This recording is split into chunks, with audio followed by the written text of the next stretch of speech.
Hello everyone, welcome back to my channel দুষ্টুরিয়া shorts. তো happy birthday to me. আজকে আমার বার্থডে।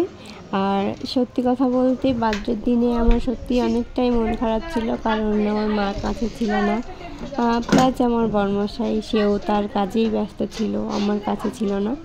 তবুও সবাইকে নিয়ে ভালোই মজা করছিলাম। আমার বোনই আমার জন্য এই সব কিছু করেছিল, সবাইকে ইনভাইট করা, সব কিছু অ্যারেঞ্জমেন্ট করা, সব কিছুই ওই করেছিল।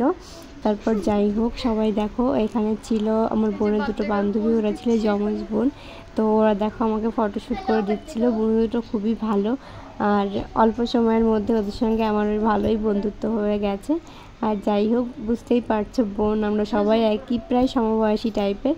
তো যাই হোক, যতই দিদি হই না কেন আমি ফ্রেন্ডের মতোই ওদের সঙ্গে মিশি, আর সবার সঙ্গে খুব মজা করছিলাম। আর এদিকে দেখো মামিরা বসেছিল, আর এইদিকে দেখো দুজন শুয়েছিল। আর এই যে ছোটো বাচ্চারা দেখতে পাচ্ছে, একে আমি টিউশন করাই।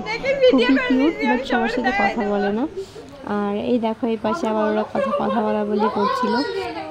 এই যে যমজ দুটো বোন ছিল না, এই বোনরা জিজ্ঞেস করছিল আমার স্টুডেন্টের কাছে যে আমি বড় না ও বড়, এটাই জিজ্ঞেস করছিল। তারপর দেখো অবশেষে আমি বসে গেছিলাম কেক কাটিং করতে। কেকে এখন কাটিং করে নিলাম, আর একটা কেক আমি পরে কাটিং করবো। আর তারপর দেখো আমি বলতে রাগও করছিল, বলছি যে আমি দুটো একসঙ্গে কাটবি ভাবলাম, কিন্তু হলো না।